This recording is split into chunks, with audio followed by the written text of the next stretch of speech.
Good morning, good afternoon, good evening, wherever you are, and thank you for stopping by again. This is a relatively short virus update, basically because Copa Air has not seen fit yet to update its homepage, and I thought, well, I better at least say something since people often check that.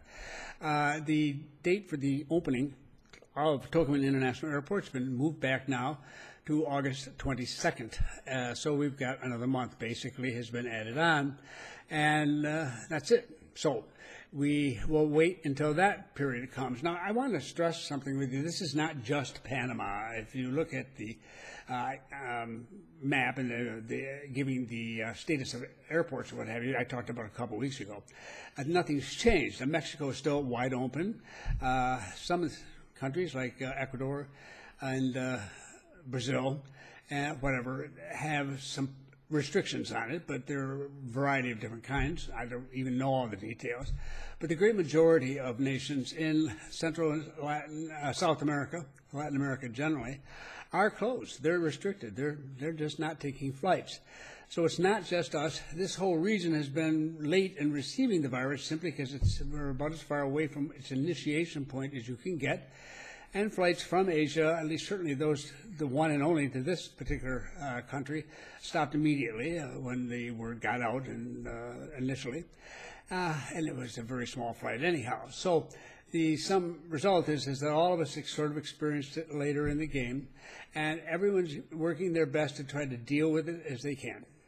Now, as to what's going to happen, let's assume that August 22nd, the airport opens. And I suspect that's probably going to be an effort made in that direction. I think they really need to. It is a very difficult decision to make, though. In any case, the point is very simple. When they do, you're going to have your temperature taken when you arrive. You'll probably have to answer a few questions in immigration, fundamentally things that are probably going to happen to you when you get on the airplane, and where in your airport would probably happen for people who are arriving. I mean, it's nothing special. No one said anything about a 14-day quarantine. I suppose if people are found to be infectious when they are infected when they arrive, then yeah, that's likely to be the case. I don't know if they make arrangements for an immediate turnaround return or not. I doubt it. I think you probably have to go into the quarantine. I have no idea. Let's not worry about it now because it hasn't been made a policy, and we'll hear about it when the time comes. But it's something to keep in mind.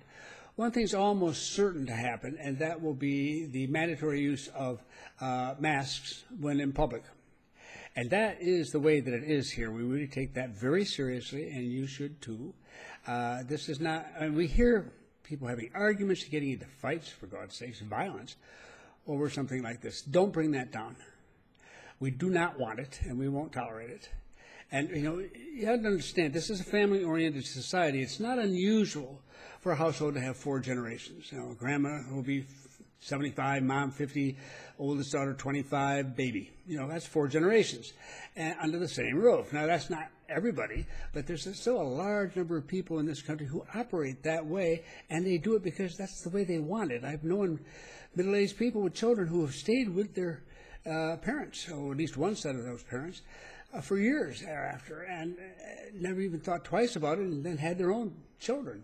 Now, as things change here, and yeah, there are changes underway, we'll find more and more two-income adults breaking off from their parents' home to live in another of their own, and so on. I mean, this is happening, but it will take a while. So, when we talk about taking an infection home and possibly infecting somebody older, we really mean something here that is much more common than may be the case in the country that you're from. That's likewise true, of course, for the expats who've moved down here, who are typically one-generation households. So they don't see it this way particularly either, but they do. Now, I have taken time the last couple of weeks or so to, I had already started earlier, but I really made a serious effort in the last couple of weeks. I've been to, I know at least 8 supermarkets. I've gone to those in what I would call working class areas, and then you might call middle class, and then upper class, if you like. I mean, it's not huge gaps here, as I know exist in some countries.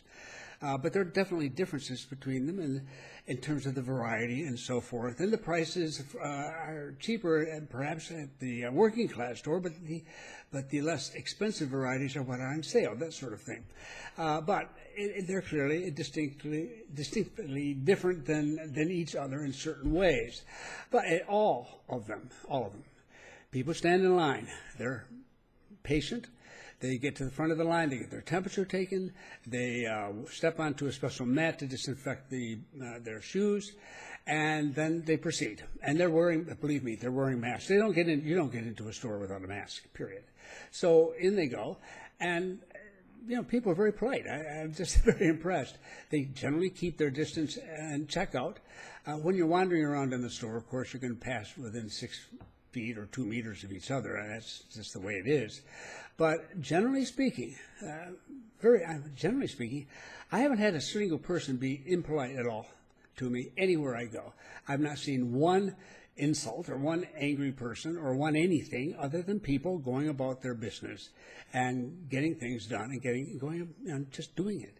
Now, if that's not your experience, and it should be. I would hope you have that experience someday, but that's how we do it down here. So I just encourage you, if you come out of that sort of atmosphere, that please relax and enjoy yourself while you're here and get to see people. And just keep in mind that we care very much about our older people. I'm 75. Think of me too. And we would prefer that you have a face mask on. Now, that will last as long as it's necessary, then it will be dropped and so on. You have to take the long view of this. If you're going to come down and live, if you're thinking of doing that, you might as well just settle down and think in terms of this is a temporary situation. It will go on, and you will show your patience and work with it, and then afterwards things will eventually come closer to what you consider to be normal or as much as it will anywhere else. So it's not that bad, and we're not asking that great a deal from people at this stage of the game. But I wanted to raise these things in your mind so that you're prepared for them in the event they come up. And I really hope that coming down as hard as we can over these next few weeks, that we will bring that rate down sufficiently that people will feel fairly comfortable in bringing in people from other countries, some of whom will have much higher infection rates than we have. So that's the way it is for today. I'll let you know more. I have not sent out a newsletter to Retirement Wave people who subscribe there at the site in ages. I'm aware of that. I don't send out a lot, but the biggest problem there has been a lack of the statistics I usually have available. There are statistics available, but they're incomplete, and many of them are not yet taken. It's understandable under the virus situation. So we've got some here, some there, and so forth. But I do need to sit down. There are a couple that might be of particular interest to people, and it may be a shorter report than the norm that I've sent in the past. But it will be coming out here as soon as I can bring myself to sit down, lock myself. It's right, I'm locked in as it is, but I've got so many things I'm trying to do. But sit down and put aside the substantial amount of time it takes for me to think it through and to put it down on paper and then prepare it, design it, get it up, and so forth. That will happen. Just wanted to let you know. So either through the channel, which I likely will be back at least once, if not twice, before that happens, and now through the newsletter coming down, we'll be in touch, and I look forward to that. And thank you for stopping by this time.